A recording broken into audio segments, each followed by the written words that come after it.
Welcome to Building Tomorrow, a podcast about how tech and innovation are making us freer, happier, and more prosperous. Or it might just give us more Jeff Bezos. Who knows? But today we're talking about Amazon's decision to open a second and third and kind of a fourth headquarters in New York City, Washington, D.C., and Nashville, Tennessee. If that's not enough to tantalize you, let me frame it this way. This week, you get to hear your favorite, obviously your favorite libertarian podcast hosts agree with the Democratic Socialists of America. Not every day that happens. Now, as usual, I'm your host, Paul Matzko, and with me are Will Duffield, editor of Prototype, and Vanessa Calder, who's Cato's policy expert on housing and urban policy. Thanks for joining us, Vanessa. One of them. One of them. No, just take all the credit. That's right. I'm glad to be here. Thanks for having me. So a few numbers to kick things off.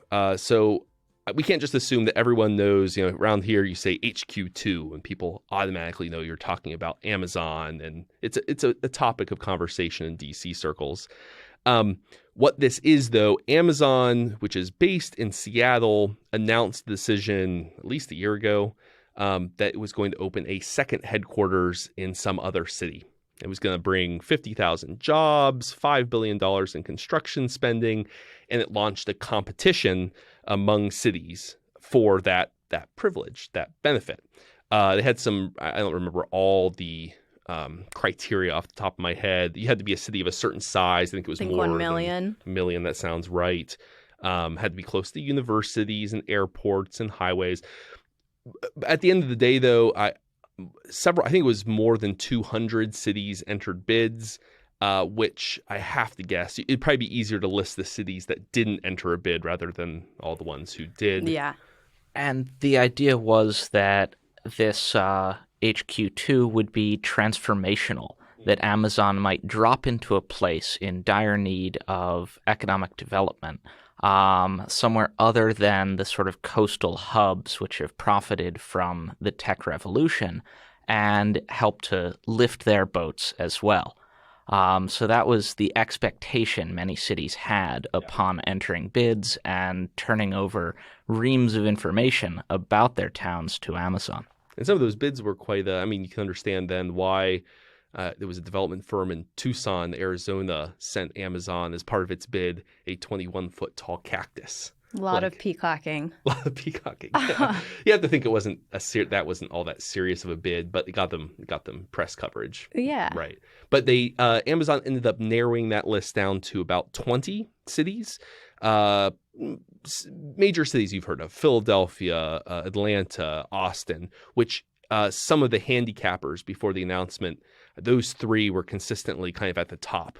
I think Austin was the top for one major firm as the favorite to receive the headquarters. Of course, in the end, none of those received HQ2, but Amazon did surprise by choosing not just one city, but two cities.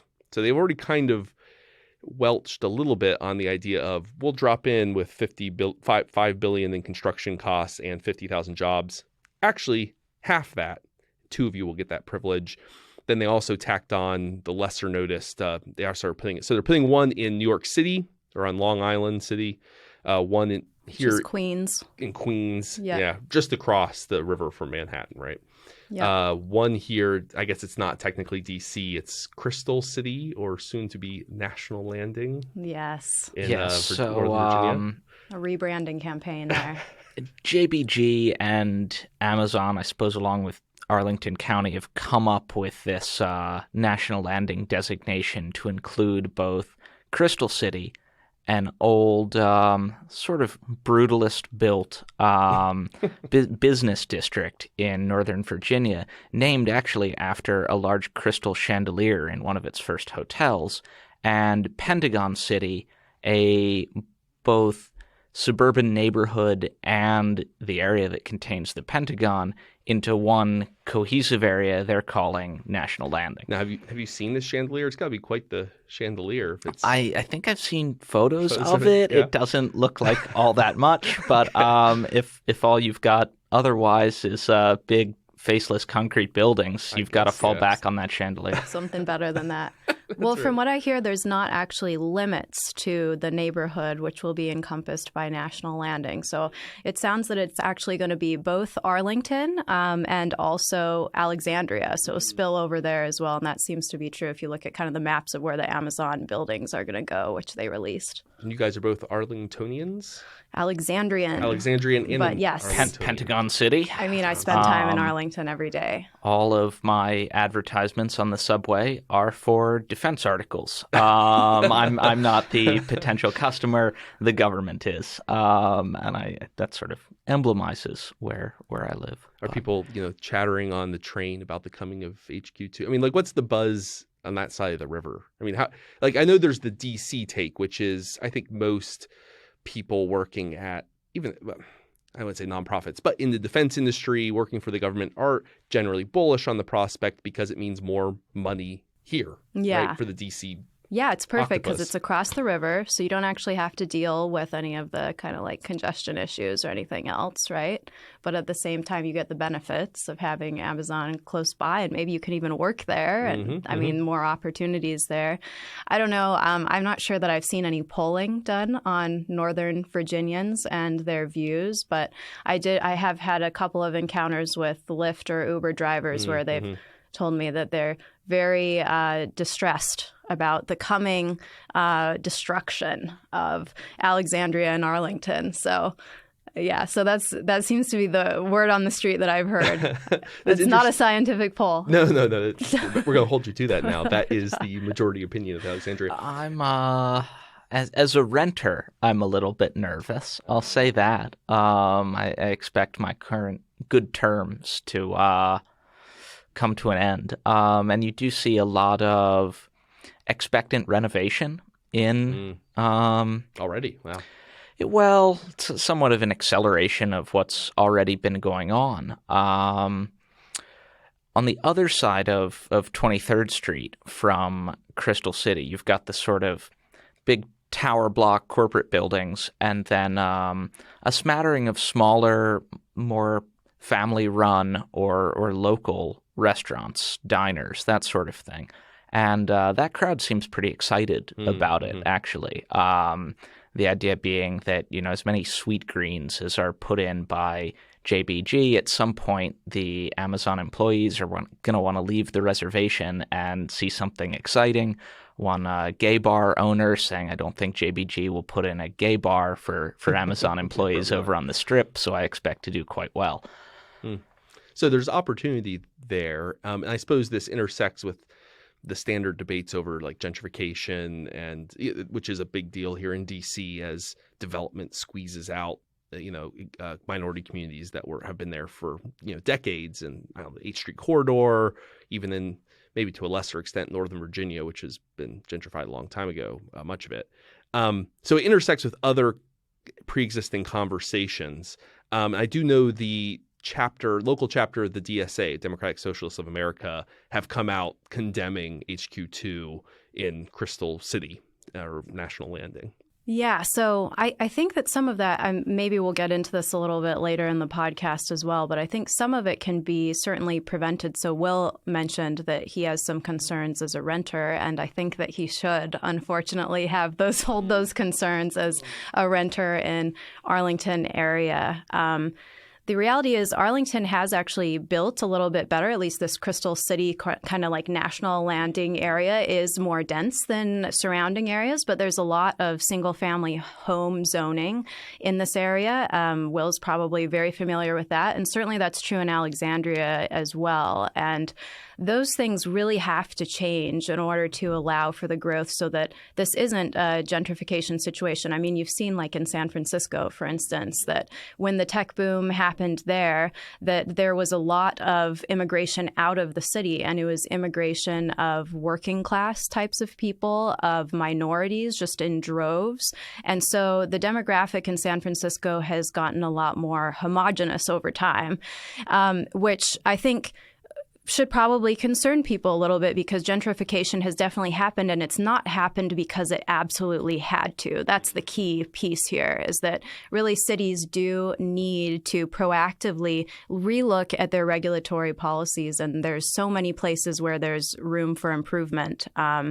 And we can get into the details of that later on. Yeah, we'll have to. No, I think that's an important angle to think of it. It's not just a story about development being good versus development being bad, right? And like gentrification, which is in a sense another word for development, being all good or all bad. It depends, right? It really depends on whether it's being fueled by irrational and counterproductive regulatory policy and zoning policy, or if it's just happening because there's demand, there's pent-up demand that needs to be met, and that makes a difference. There's definitely pent-up demand, yes, in this area, in D.C. as well. It is striking as you go across the river. I don't head down that way that often. But as you cross the river, you can see suddenly on the skyline all these tall buildings, which is unusual because D.C., everything's capped at a certain height, I guess in relation to the Capitol building. But is that Arlington where they actually have tall buildings suddenly? Yeah, in Arlington. Roslyn. Yeah, Crystal City area as well. There's some tall office buildings. That's where some of the JBG buildings are. So that area is zoned a little bit differently. But if you go inland from there, or if you go down the river a little bit, then it becomes kind of capped again at either single family, like kind of 2-story homes, or maybe like 3 or 4-story townhomes if you're really getting crazy in Old Town Alexandria. So there's certainly a lot of pent-up demand, and not just in DC and not just in Arlington or Alexandria, but even although we kind of think of New York City being the place of towering skyscrapers, it actually, the majority of New York is zoned for single family homes, which is probably shocking to most people. And in Queens, New York, where Amazon headquarters 2 will be located, I think 98% of residences there are 3 or 4 stories. So they're just like 3 or 4 story walk-ups.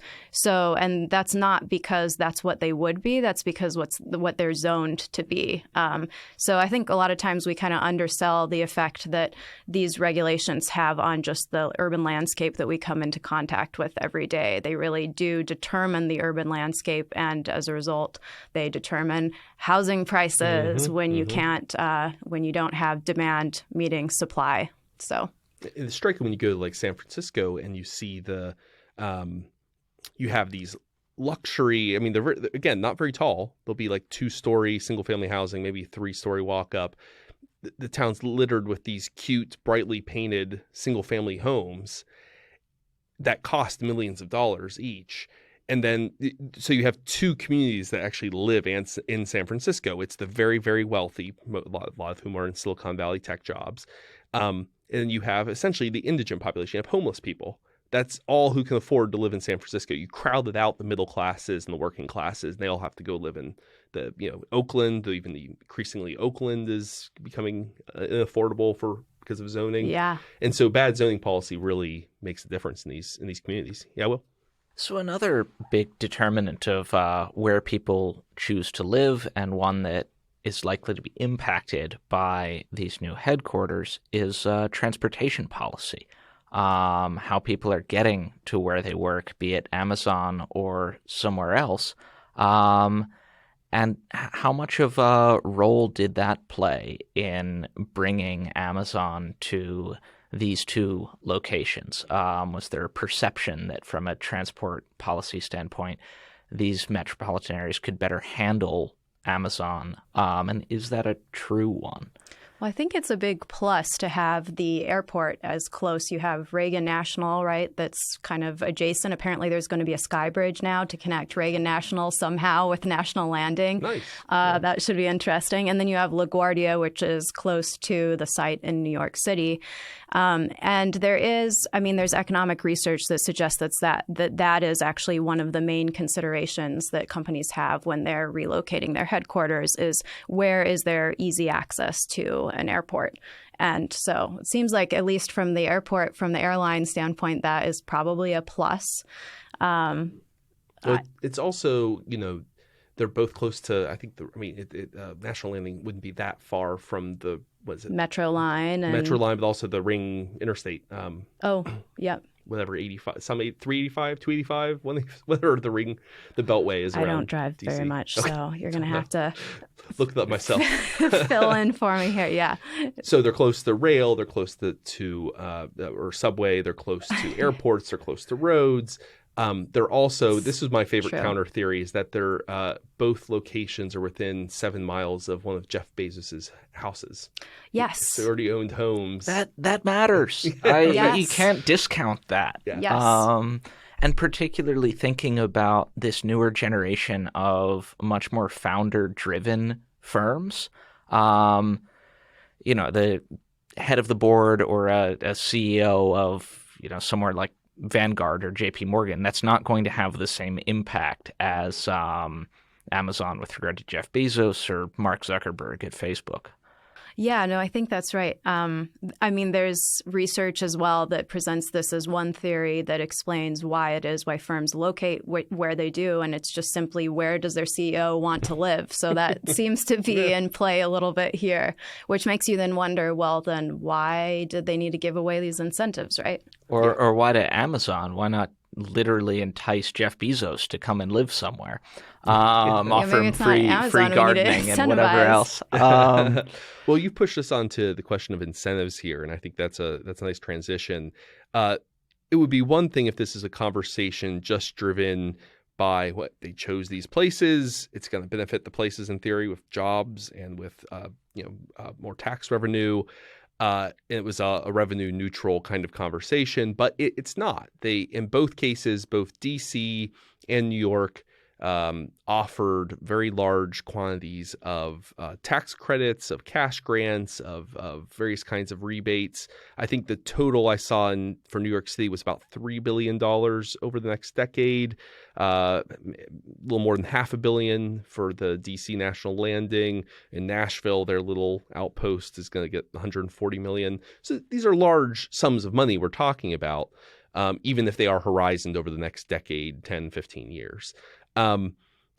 Should that be disconcerting to us as libertarians? We're not generally in favor of the government choosing winners and losers in kind of the market economy, saying, hey, Amazon, you, unlike JVG or some other company that's already here, we're going to give you a tax break, but not you, who's already here. Like selecting individual companies that receive billions of dollars in tax credits. It's not all right. And to an extent, it delegitimizes the economic effects of something like Amazon moving into the neighborhood, because now it's no longer just Amazon's come here, they've got a lot of employees, and they're driving up the rent, but I am literally paying for the salary of the fellow who's coming in and replacing me in that rental unit. And that feels much less fair than him simply having been hired for a good job in my neighborhood and coming in. And I think people are more likely to be hostile to their new neighbors as a result of this. Yeah, I agree. I think it increases resentment among the community, and that's probably a problem. The weird thing is you could probably make a case that there was some motivation here just to get a lot of PR, just to get a lot of positive PR over the course of over a year, right, where Amazon was doing this public bidding process. And so all these cities have to say all these wonderful things and sing Amazon's praises. But then when you actually come to the end of the process and you find out what the incentives are, which from my understanding, it was kind of surprising that Amazon really revealed that at the end and was really transparent about what all those incentives are, because often it occurs under a non-disclosure agreement behind closed doors, and cities will actually take, or cities or economic development programs will actually make efforts to try to make that as opaque as possible. So you actually don't know exactly what it is that firms are getting at the end of the process. But at the end of all of that, then you actually opened yourself up for a pretty negative public reaction, which is maybe a little bit different in this case than in some previous deals that have been made. And it seems like the public reaction was actually pretty negative It seems in like New it's York been anyway. very strong, especially New York. But even here in DC, I haven't heard anything out of Nashville, but I think that's just because to the extent to which Nashville's plugged into the Beltway consciousness is probably, or where all the news organizations are headquartered in New York City. But I imagine there's a lot of folks who aren't happy in all three of these locations. Now, I do think with the NDAs, I heard that the failed bids, those are all under NDAs, and so unless journalists file, FOIA's requests. They ought to get on it, and all journalists listening, file your across FOIAs. the country. Yeah. And in doing so, you're not just helping the public to understand what this deal-making process looked like, but potentially aiding the competitiveness of our economy, because the more other firms that get access to the data which was passed on to Amazon by these towns, both future development plans, but also things like traffic flow patterns, the more you level the playing field and prevent Amazon from taking advantage of potentially non-public information in its future business decisions. So for a second, let me play a devil's advocate. I'm going to channel the spirit of Aaron Powell, one of our regular hosts who couldn't be here today. And he pointed out, so part of our rhetoric, and I think I thought of this when you were talking, Will. So you get why it would be alienating. You're renting. You're about to see your rent skyrocket, and the way you put it was, my tax money is going to be helping pay the salary for some schmuckety schmuck at Amazon HQ2. But Aaron noted this, which was, well, no, because the taxes don't belong to, the taxes, when ownership belongs to Amazon. It's not like they're taking tax money away from you, right? What's happening is that they're not going to have to pay as much tax, yes, but that's their money, right? It's not like that's our money that's being rebated back to Amazon. In which case, is there really an argument there to be had? Is it unfair for Amazon not to have to give up as much of their own money, since that doesn't necessarily affect it's not affecting the taxes we're paying necessarily? What do you think? I don't see how it wouldn't affect the taxes we're paying. The money's fungible. It could go to some other purpose otherwise, and at the end of the day, they're getting a check from the Virginia Economic Development Project. And I'd like to speak a little bit more about these public-private partnerships, because both in New York with New York Economic Development Corporation, I think it's called, and in Virginia with the VDP. They're giant slush funds. Yes, but they operate hand in hand with a select cadre of private firms that the state sees fit to try to bring to the state, and in some cases even foreign governments and foreign government-backed firms. I know, poking around the VDP website, you as a business owner can pay them money to sign on to trade junkets and go to Qatar for a weekend to talk about how you could export products there. Yeah, well, so if I can just jump in there, Sure. actually, on kind of what you were saying earlier, I think that, and then maybe we can talk some more about public-private partnerships, which are always certainly messy, and I see that in housing policy for sure. So I think getting back to the question that you were asking, you were saying, well, is it really fair to say that? Because we want Amazon to have their money, right? As libertarians, we want everybody to have their money. But that's the thing. We want everybody to have their money. We don't want Amazon specifically to have their money, right? And everybody else have to either step up and pay additional taxes in order to basically subsidize Amazon having a lower tax rate than everybody else.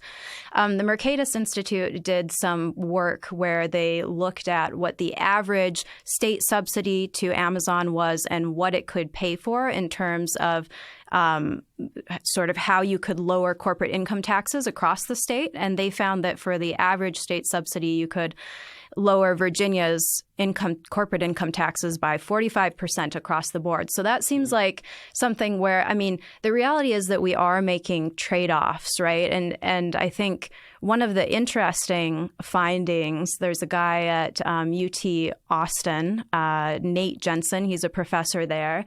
And one of the interesting findings that he tries to highlight in his book, which is called Incentives to Pander, is that actually public support for these types of economic incentives and things, they fall when you actually show what it is that could be done instead of provide those economic incentives that are really, really targeted to these individual companies. So, yeah, you could cut corporate taxes across the board. That would be one thing. You could cut property taxes for the same cost, even if I don't know that like terming it a cost is quite fair or right. And I'm sure that Chris Edwards is cringing if he's listening to this.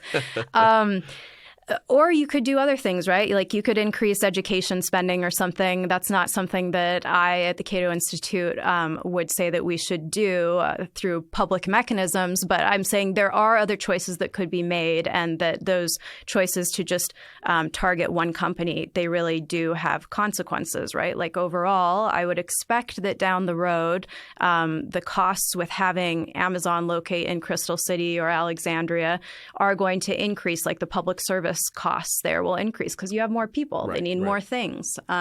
Maybe they need more roads. Maybe they need more schools. And it's going to be probably more challenging to pay for that, given that we have these different subsidies and incentives and abatements going to Amazon. So I think it's kind of a fairness question to me. And so I'm going to have to agree with Will on this one. That said, there's been a lively continuing discussion here at Cato with some other urban and housing policy folk. Our listeners know Peter Van Doren. So yes. There's been ongoing debate there over, because he tends to take the view, which is, well, there's not really a fairness question. It's just math. So at the end of the day, you have some cities that are underutilized. They have services that are underutilized for whatever reason. Some cities are not. They're at maximum capacity. So like New York City is basically at capacity for most of its services. But other places are legitimately underutilized. And so the marginal cost of bringing in a new headquarters like Amazon HQ2 are basically less than. Not every dollar, every location, I guess, every tax dollar is created equal. So part of that would be you bring in a company. Well, yes, you're going to have more people on roads, which means you need to spend more on maintaining and building roads. You're going to have more people, employees coming, so more spending on education. But at the same time, a corporation doesn't, the corporation itself isn't. You're going to be taxing those employees to pay for the services they're using. But like a company coming, especially if there's underutilized services. So let's say you have a city that has shrunk over the last decade. They've got the infrastructure, the road infrastructure already built. So every additional person you add doesn't cost as much as the first person you add, right? Or they have half empty elementary schools. So in other words, if you're underutilizing that capacity, it's worth bringing in someone new, even if they're not paying dollar for dollar what the first people to come to that city are paying. Yeah, it's kind of like you can split the fixed cost among more individuals and more organizations, and that could be a good thing. But I'm not sure how that, and it's unfair because Peter's not here to defend himself. Let's tear him down. But I'm not sure how that relates to the Long Island City and Crystal City situation, right? Because I think marginal costs are rising when you're going to bring Amazon into those pretty dense areas. Yes, they can be densified, but there's already a lot of people on the road, right? So like congestion is already pretty high going from Alexandria to DC and back. I can tell you that from experience. When we talk about the incentives offered in a competitive bidding process between different states, it becomes apparent how much of a zero-sum game all of this is as well. That the only reason Amazon can in the end get what it does out of New York and Virginia is because other states are willing to offer as much or more elsewhere. And across the board, you end up pushing up bids such that any state where Amazon could have settled would have given them a few $1 billion only on the basis that if they went somewhere else, they would get $1 billion there. But at the end of the day, Amazon's going to locate somewhere in the United States, and states shouldn't be then in the business of offering them a few $1 billion to pick them over the neighboring jurisdiction. And folks have proposed that, kind of what you're saying, Will, that this all was, the whole bid, the competition was a sham. I mean, we don't know this for sure, but that they wanted to be near Wall Street financiers in New York. They wanted near the levers of power in D.C. and near Bezos's, summer homes or whenever he lives there. So the competition was just the way to eke out the maximum amount of subsidy money out of those places they were already intending to go to. Yeah, but even outside of formal competitions, you see this with all sorts of the film industry in particular often gets tremendous state tax credits. Often these films won't even make enough such that they would be paying that amount of taxes or more in the first place. So the credits are just direct contributions to the film industry by taxpayers. And again, it's all just this race to the bottom between states. That's what I've seen for film tax credits as well. It's something like there's like a 20-cent return on every $1 of film tax credits. So that's a pretty brutal. So I think there's a question here, which is, are these incentives, are they actually effective at doing what they say they're going to do? And so I guess that's there's some of the Peter Van Doren, there's theories to explain why it is that these incentives work the way that they do, why it is that cities provide them to firms at the rates that they do. But one thing that I came across that I thought was really interesting is, again, Nate Jensen over at UT Austin. He did some research. There's a study that he did where he looked at Texas, the Texas Economic Development Program, and he found that out of the cities that received incentives through that process, or not the cities, sorry, the firms that received incentives through that Texas Economic Development Program, just 15% of them were actually swayed by the incentives. So that to me would suggest that generally speaking, obviously there's some cases where it mattered here in this research, but the minority of cases it really mattered. But generally speaking, firms actually are looking at other factors in order to determine where to end up. And some of those things, like we mentioned before, are like where is the closest airport? That's important. What is the business climate like? I mean, that's something that Amazon said that they cared about at the beginning of this bidding process. They said that we care about having a business-friendly environment and a place that we can attract tech talent. So, I don't know exactly what that means. That probably means that there's either a workforce that's already quite well educated in that area, and so they don't have to do too much outreach. Or maybe it probably means that they have an educated or kind of tech-savvy workforce, or that they have the amenities and the cultural things that would make young millennials interested in moving there. But yeah, there's a lot of other things that seem to matter substantially more than economic incentives. And so it kind of begs that question, which is, so why are we doing this? And is it just is it because we have to, because everybody else is? And that's kind of maybe what Will is saying, is it's just expected that you're going to provide X billion dollars or X million dollars of incentives in order to win a big company. And it's a mark against you if you don't. Is it that type of thing? Or is it actually something where you are really attracting new companies and investment to your area? Maybe it's more of the former than the latter. On the sorts of regulatory environments that these firms are looking for, in Virginia's Memorandum of Understanding with Amazon, it includes a commitment to regulatory flexibility, saying the Secretary of Commerce and VEDP will actively encourage the Commonwealth's regulatory authorities to implement forward-looking regulatory frameworks that increase consumer choice, reassess existing laws and regulations to assure they're not harming innovation and competition, etc. And these read as the sorts of commitments that could potentially lead to very good policy.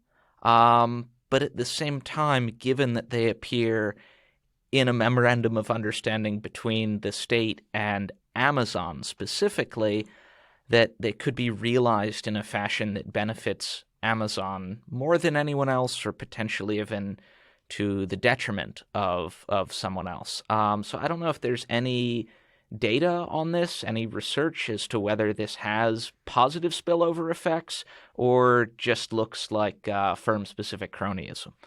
Yeah, so my reaction, I've seen a couple of things, as I mentioned to you. I saw that in D.C., the D.C. bid has, some of it anyways, has become public at this point. And one of the things that D.C. was offering is that they would provide one-day turnaround to any permits that came through that were related to Amazon. So to me, that seems like, I mean, D.C. is a very difficult place to get things permitted. In fact, when I was living in D.C., a neighbor there told me that the worst part of remodeling their house, and they didn't expand the footprint, they didn't do anything crazy. They were remodeling the inside of their house. The worst part was getting a permit. Everything else was basically like pretty smooth sailing besides that. And remodeling a house, like, you have a lot of problems, right, with contractors, and especially if it's an older home. And so to me, that was a signal that actually this is it's a very difficult, it's a very restrictive regulatory environment. And certainly that's borne out by the data as well. But to me, it's just a little crazy that D.C. City Council understands how important that is for Amazon, but then for some reason doesn't understand how important that is for everyone else in the city. Businesses, just homeowners, just your average mom and pop shop. Certainly that's more important to the average mom and pop shop than it is to Amazon. They don't have a whole team that can go wheedling through the regulations. Or a war chest to sit pretty on while you wait 6 months for something to get turned around. Exactly.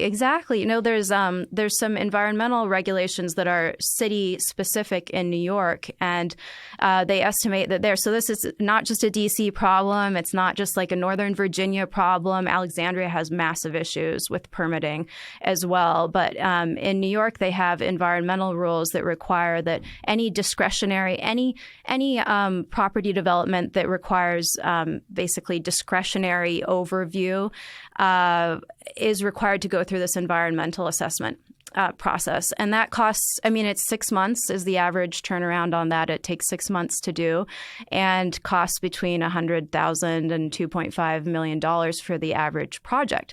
So this isn't like chump change, and it's certainly not chump change for like somebody who's an entrepreneur starting out.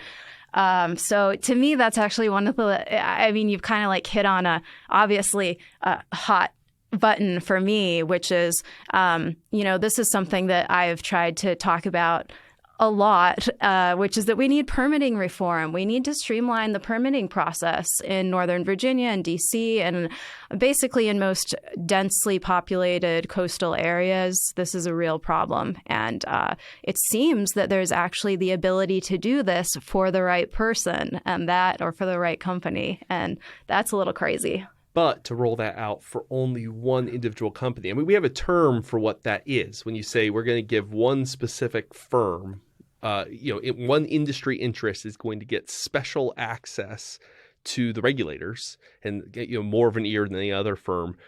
Public choice economics, we call that regulatory capture, right? It's baked into this agreement is we're just going to make it overt. You have special regulatory access. You have the ear of the regulators in the way that no one else does. You get a special employee at VEDP just to handle your problems. Yeah, this is that'd just, be nice. I mean, rarely is it so overt. Usually they at least pretend to keep it behind the scenes a little bit. But to your point, I think, which is a good one, Vanessa, both on the regulatory front and on the tax front, you make an argument. You've actually written an article about this, or a blog post about this, which we'll link to in the show notes of this episode, making an argument that in general, one size fits all. Like when you do tax reform, when you do regulatory reform, you should give it to as many people as possible. It should be as broad a reform and not targeted and narrow. Can you flesh that idea out a little bit more for our audience? Yeah, so I thought that this was a really stunning remark from Governor Cuomo. Obviously, there's some backlash that was generated right in the days following the announcement of the location of Amazon headquarters too. And he said, in defending his position of providing these various subsidies that it's not a level playing field to begin with. All things being equal, if we don't do anything, Amazon is going to go to Texas. Okay, well, but all things are not equal at all between New York and Texas. There are a lot of differences. New York, just to give you a sense, it was ranked as the state with the second to worst business tax climate in the U.S. in 2018 by the Tax Foundation. And New York City has some of the most expensive housing per square foot in the nation, and that's related to New York's regulatory policy, housing regulatory policy. So it's estimated, or it has been estimated, that 50% of the cost of housing in Manhattan, for instance, is a result of the restrictive regulation in Manhattan. So that is problematic, but those are things that actually New York could fix. Now, there's like a political struggle there that has to be had, and there are political costs there that have to be had, but to me, and I don't want to come down too hard on this, it seems as if Governor Cuomo is interested in having the easy political win, right, with handing out the subsidies. Then he can claim credit for bringing Amazon to New York without having the political struggle needed to actually make New York an inviting climate for businesses like Amazon. And so it's kind of like having your cake and eating it too. And I'm glad that taxpayers are kind of calling his bluff on that. I think that they are, taxpayers or constituents are. So many of the things that I think really matter to companies are things which cities could actually do something about, and they could do something about for everybody in order to attract businesses like Amazon. They could reform property taxes or corporate income taxes, or they could reform the permitting, streamline the permitting process, which we already talked about, or they could increase density. And those types of things will bring housing costs down, which will make it easier to recruit talent, which is one of the things that Amazon mentions that they care about. I mean, nobody wants to move to a place where it costs you $200,000 to buy 10 square feet of apartment or something like that. I mean, whatever, or 20 square feet. Nobody wants that. So there are ways that really this could have been done, I think, in a more fair way, in a more long range, long-term thinking way. And those were skipped over. Well, and there's something too here, speaking about broad-based reform, broad-based tax cuts rather than targeted ones, is that so much the theory behind this style of bidding, of subsidization, targeted companies, is all predicated on getting the next, Amazon. Can you be Seattle, lure Amazon before people know it's going to be the behemoth that it is, and then it becomes this tech cluster. It's not unlike the Silicon Valley, where a Stanford University professor who invented the transistor. That is, and starts a company with some of his graduate students. That is the seed around which an entire industry grows to the benefit of the community. But for every example of that, you have examples of failures, right? So all the numbers about whether it's worth it are all predicated on the idea that this is one of the ones that works and not one of the ones that fails, one of the bids that fails. So for example, if you break down the numbers for New York City, 25,000 jobs for $3 billion in subsidies. That's $120,000 per tech job. But then because for every tech job, give or take 5 non-tech jobs will follow in kind of the cluster, that's $24,000 per job over the next decade. And that's amortized over the next decade. So $2,400 in taxes per job. You're probably going to get more than that. It might be a good deal. But only if you get those 25,000 plus a multiplier of 5 times number of jobs. What happens if the economy collapses and Amazon pulls the plug? This happens all the time. The most famous example could be in New London, Connecticut, which wooed Pfizer back in the early aughts, the pharmaceutical company. They promised to build a big plant, lots of jobs. The financial crisis hits. Pfizer pulls out. Now it's just a giant vacant lot. And this matters because as part of we're going to do targeted regulatory reform type stuff, I guess it's not regulatory reform per se, but this is how we get the Kelo versus New London, or is it New London versus Kelo Supreme Court case, which expands the definition of eminent domain to include a city just wanting to provide an economic boost to their community. We can take private property just because we think we can give this to this other company that will use it better than you, oh private homeowner or motel owner. This actually, shout out real quick to our producer, Tess Terrible. She did a short form mini-series podcast called The Pursuit, all about asset forfeiture and eminent domain. And so check that out if you're interested in the topic.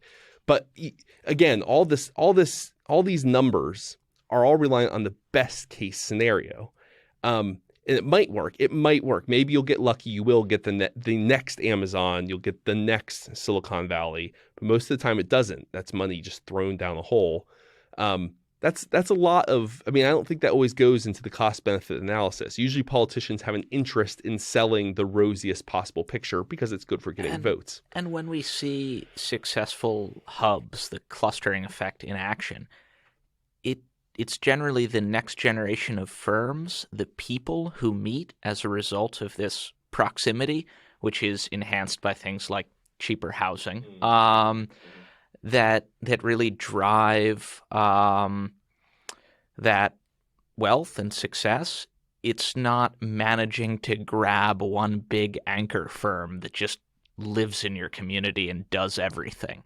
That often long-term leads to a certain fragility in your local economy. Absolutely. You look to Detroit and or the recent news out of Youngstown, Ohio, with the Chevy Cruise plant pulling out. That was like the only real big industry in town. That town's screwed now. I'm sure they spent large amounts in subsidies to draw that plant there, but they became utterly reliant on just one. Whereas if you do a broad-based tax cut rather than a targeted tax subsidy, you're going to be attracting maybe not 50,000 jobs in one lot, but you might attract lots of smaller businesses with 100 jobs here, 50 jobs there. And growth potential. You're much more flexible, growth potential, open up to that serendipitous kind of thing that happened out in Silicon Valley.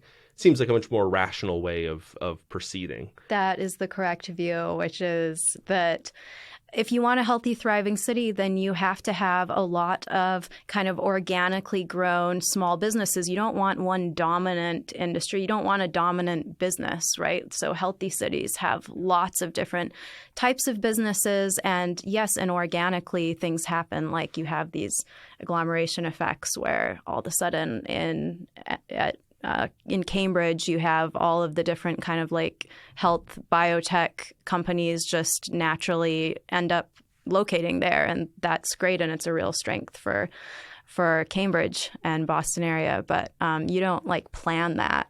Yeah. No one expected Vienna to give us all of modern social science. And yet. Or And maybe I should channel my inner DSA. I should channel a DSA member here. So let me get into it with the psychic spirits. But all these cases we're talking about here, whether it's Cambridge or Silicon Valley, Stanford, they're stories about the importance of education, not about the importance of subsidies, direct tax subsidies.